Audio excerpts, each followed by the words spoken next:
bagaimana supaya ngaji yang berkah? Belajar dulu cara ngaji. Banyak orang sekarang ngaji tapi tidak belajar cara ngaji. Caranya bagaimana? Pelajari adabnya. Bagaimana cara berdoa sebelum mengaji, sebelum belajar. Bagaimana cara datang untuk memilih tempat belajar, cara memilih guru, cara datang ke tempat belajar, cara bersikap, itu ada semuanya. Ya, karena itu orang-orang yang mengikuti panduan-panduan ini, dan panduan ini diajarkan oleh Nabi, dan bahkan beberapa dipraktekkan oleh malaikat untuk menunjukkan langsung begini cara belajar yang benar. Ya, nah itu setelah ditampilkan diungkap kembali nanti sinopsisnya, intisarinya oleh Imam Nawawi dalam Al-Arba'in. Misalnya ya, misal setelah bab niat itu kan tentang hadis Jibril kan, ya, iman, Islam dan ihsan gitu. Kan itu pembukanya, pembuka kalimatnya, informasinya adalah bagaimana tentang mendatangi majelis ilmu. Ya. Haddatsana qala an Abi Hafs Umar bin Al-Khattab radhiyallahu ta'ala anhu bainama nahnu julusun عند رسول الله صلى الله عليه وسلم اطلع علينا رجل شديد بياض الثياب شديد سواد الشعر لا يرى عليه أثر السفر ولا يعرفه منا أحد فجلس إلى النبي صلى الله عليه وسلم فأسند ركبتيه إلى ركبتيه ووضع كفيه على فخذيه فقال يا محمد أخبرني عن الإسلام. Itu sampai ke wada kafayhi ala fakhidaihi, itulah adab itu. Baru setelah adab datang ilmu. Nah, kalau langsung ke ilmu, jadi nanti biasanya resikonya kurang adab. Ya, apalagi bila baca satu halaman yang dibaca sebetulnya 100. Baru baca halaman 1, belum baca halaman 2 sudah memberi fatwa. Nah, itu masalah. Begitu masuk halaman 2 diralat yang halaman 1. Ya. Nanti masuk halaman 3, halaman 1 2 diralat.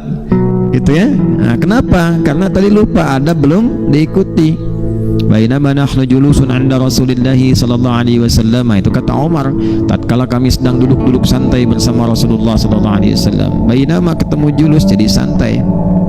Tapi menggunakan kata julus bukan qu'ud.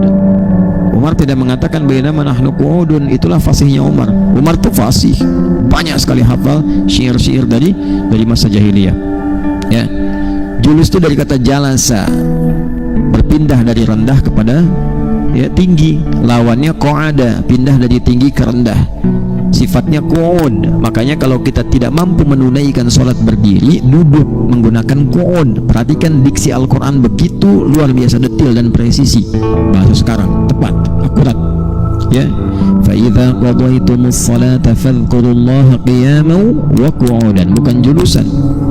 Alladzina yadhkuruna Allaha qiyaman wa qu'udan, enggak bisa berdiri, duduk.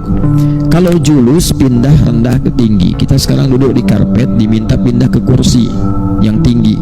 Maka orang Arab mengatakan tafaddal julus, pindah tempat, naik ke atas. Ya. Maka pesan hadis ini mengatakan walaupun duduk-duduk santai, cari orang yang berilmu, yang bijak, yang baik, yang bisa mengangkat kita derajat lebih tinggi. Ngangkat ilmu kita, nambahin ilmu, ngangkat akhlak kita, ngangkat keimanan kita, ngangkat kekhusyuan kita. Cari orang soleh yang begitu, walaupun duduk-duduk santai, gitu ya. Nah, jangan sampai santai tapi maksiat. Nah, itu kecelakaan. Ya, jangankan yang serius, santai aja maksiat. Duduk-duduk santai yuk, ya kan? Santainya gimana? Sambil mabuk misalnya, santai sambil zina, gitu kan? Nah, santai sambil mengerjakan maksiat, nah itu celaka. Maka tipikal orang beriman itu, apalagi penuntut ilmu yang sedang serius-serius belajar ini, ya jangan terlalu serius. Tapi keseriusannya melahirkan pengetahuan. Jangan terlalu serius itu maksudnya begini, pada hal-hal tertentu butuh santai, tapi santai yang bermanfaat. Serius terus, nah, bisa konslet juga. Ya, kadang butuh diskusi yang santai, bisa ngobrol. Nabi ngobrol dengan sahabatnya sampai tersenyum, ya ada tertawa, ada kurang lebih 165 canda Nabi itu. Ngobrol-ngobrol sampai sahabat tertawa atau Nabi yang tertawa karena cerita-cerita sahabat. Nabi, Anda kok tertawa juga, bercanda juga? Iya, tapi canda saya tidak dusta. Nah, itu tuh. Ya, nasabnya stand up comedy tuh. Ya, stand up comedy boleh nggak bercanda? Boleh, tapi jangan dusta. Mengarang sesuatu hanya untuk orang tertawa, gitu kan? Nah, di Islam tuh ketatnya begitu supaya ada manfaat, maksudnya begitu, supaya ada manfaat. Jelas sampai sini? Baik ya.